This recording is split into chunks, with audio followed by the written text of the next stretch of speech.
Bismillahirrahmanirrahim. Yang ada sebaliknya, kita berbuat sesuatu yang mengecewakan Allah, Allah tetap aja buat baik buat kita, tetap aja mendekat kepada kita, tetap aja tiap malam Allah datang manggil kita. Bayangin, setiap malam tuh Allah miss call kita loh, tapi kita reject. Allah yang miss call kita. Kita nggak pernah miss call Allah. Karena setiap kali kita telepon Allah pasti diangkat. Setiap kali kita nge-WA Allah pasti Allah langsung typing, bukan cuma read. Daripada read tapi nggak dibalas juga kan sama aja sakitnya dengan nggak di-read ya. Ini begitu read biru langsung typing, langsung dibalas sama Allah. Wa idza sa'alaka ibadi anni fa inni qarib. Kalau hambaku bertanya kepadamu tentang aku, maka katakanlah sesungguhnya aku sangat dekat. Arti sangat dekat, gak ada cerita sinyalnya lost sinyal. Gak ada cerita lagi offline, jadi cuma centrang satu. Gak ada cerita lagi sibuk sehingga pas kita telepon dialihkan ke voice call misalnya. Atau voice message. Ketika kita hubungi Allah, Allah nge-reject itu nggak ada. Ini qarib, ditambah lagi ujibu da'watad da'i idza da'an. Aku pasti akan menjawab japri-japrian dari hambaku kalau mereka menjapri aku. Aku juga bakalan angkat telepon dari hambaku kalau mereka telepon aku. Nggak ada cerita aku akan mereject, nggak ada. Ujibu dalam bahasa sosial media, Allah pasti akan membalas japrian kita. Ujibu dalam bahasa telepon, Allah pasti akan angkat telepon kita. Mustahil Allah nggak ngangkat telepon kita. Kenapa ya telepon saya ditolak aja sama Allah? Kayaknya Allah lagi sibuk sama hambanya yang lain. Memang Allah sibuk, tapi Allah tidak pernah kewalahan. Kulla yaumin huwa fi sya'an. Setiap hari Allah sibuk, tetapi Allah tidak pernah kewalahan. La ta'khudhuhu sinatun wala naum. Allah tidak pernah lelah, tidak pernah mengantuk, tidak pernah tidur. Walaupun kulla yaumin huwa fi sya'an. Setiap hari Allah sibuk. Yang terjadi justru teman-teman, Allah nelpon kita, Allah manggil kita, Allah nge-miss call kita, tapi kita yang mereject. Dan hebatnya Allah gak pernah pundung loh. Direject lagi, Allah gak pernah, udah males juga nelpon dia, direject terus, gak pernah kayak gitu. Sehari Allah nelpon kita 5 kali, dan sehari 5 kali kita ngereject panggilan Allah. Apakah Allah pundung? Besok dipanggil lagi, lusa dipanggil lagi. Dan bukan cuma direject, kita ngereject panggilan Allah kadang-kadang sambil ngegerutu gitu. Duh, azan lagi, Kalau bahasa telepon, kok nelpon terus sih, udah direject masih nelpon aja. Masih mending nge-rejectnya pakai message gitu. Nge-reject misalnya lagi nyetir, lagi meeting gitu ya. Ini nge-reject tanpa alasan, reject aja pokoknya. Apakah Allah kemudian berputus asa? Enggak. Enggak cukup 5 kali Allah nelpon kita, malamnya Allah ngejapri kita. Sepertiga malam Allah selalu turun ke langit dunia. Kemudian Allah bertanya kepada hamba-hambanya, hal min taib? Adakah di antara hambaku yang mau bertaubat sehingga aku terima taubatnya? Hal min mustaghfir? Adakah di antara hambaku yang mau meminta ampun sehingga aku ampuni dosa-dosanya? Hal min dhi hajah?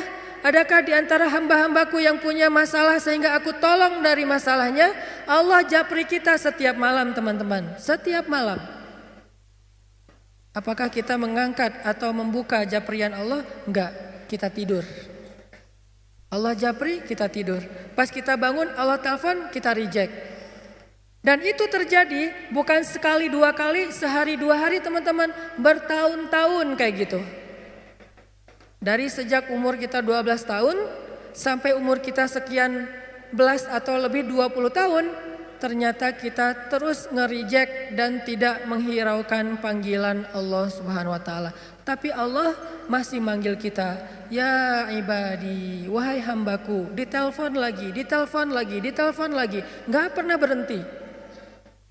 Sampai akhirnya setelah belasan tahun, puluhan tahun kita nge-reject panggilan Allah, sekali-kalinya kita angkat, Allah senang banget coba. Begitu kita angkat panggilan Allah, hayya 'alas shalah.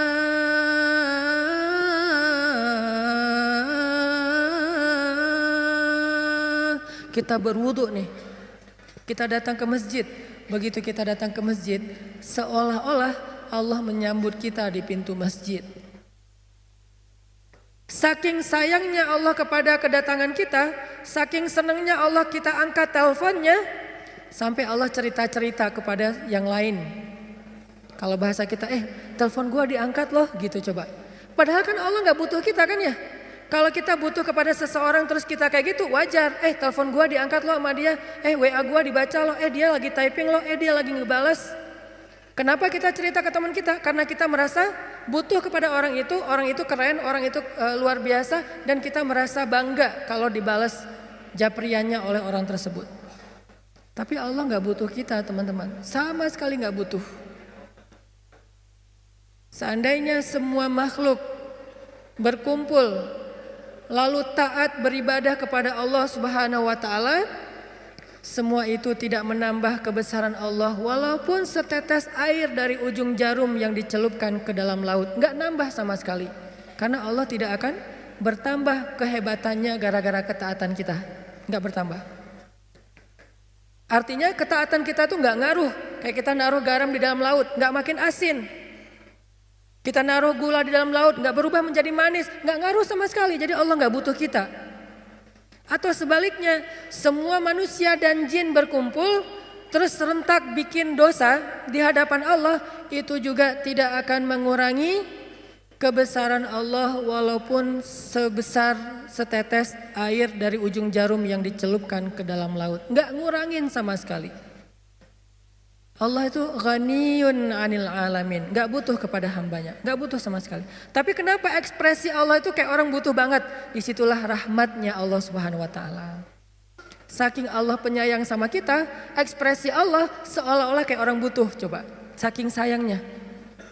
Mana ekspresi Allah? Itu hadis-hadis tentang gimana Allah rindu kepada orang yang bertaubat, Allah cinta kepada orang yang minta ampun, Allah menyambut kedatangan orang yang kembali seperti keluarga yang menyambut keluarganya yang datang dari perjalanan yang sangat jauh.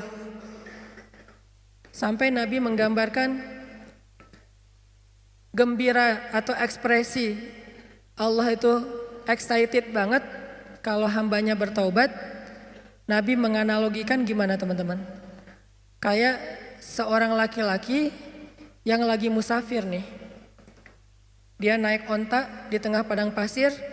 Di ontanya itu dia taruh bekal, ada makanan, ada air, ada segala macam, ada baju hangat. Naik onta nih, jalan ke tengah padang pasir. Di tengah padang pasir lagi istirahat, gak sengaja ketiduran, ontanya hilang. Pergi aja tuh onta. Begitu dia sadar, dia udah gak memiliki kendaraan lagi. Ontanya udah pergi, terus bekal-bekalnya dibawa sama onta. Tinggallah dia sebatang kara di tengah padang pasir, gak tahu harus kemana.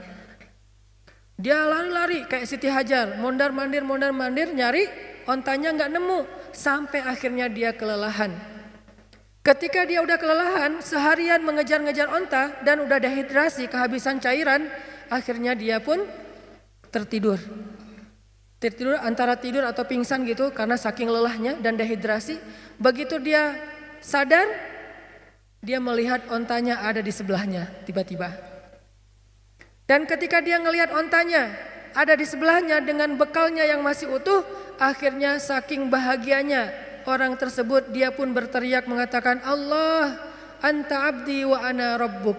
Ya Allah, engkaulah hambaku dan aku Tuhanmu. Saking senangnya orang ini sampai dia ngomongnya kebalik, ya Allah, engkaulah hambaku dan akulah Tuhanmu. Pengennya ya Allah, engkaulah Tuhanku, akulah hambamu. Tapi jadi kebalik, saking senangnya kata Nabi, sesungguhnya Allah lebih senang lagi daripada orang itu terhadap hamba-hambanya yang datang kembali kepada Allah Subhanahu wa taala setelah sekian lama pergi menjauh dari Allah. Kenapa ekspresi Allah gitu-gitu banget coba? Karena Allah sayang sama kita. Saya menerjemahkannya dengan ekspresi. Memangnya Allah punya ekspresi? Itu hadisnya banyak. Allah tersenyum dengan istighfar hambanya. Memangnya Allah tersenyum? Ya, cuman laisa kamitslihi syai'. Jangan membayangkan senyumnya Allah itu kayak kita, tapi Allah tersenyum. Jelas hadisnya. Hadis bab apa? Bab dalam doa safar. Syukran ya Rabbi, syukran. Hadaita qalbi, syukran.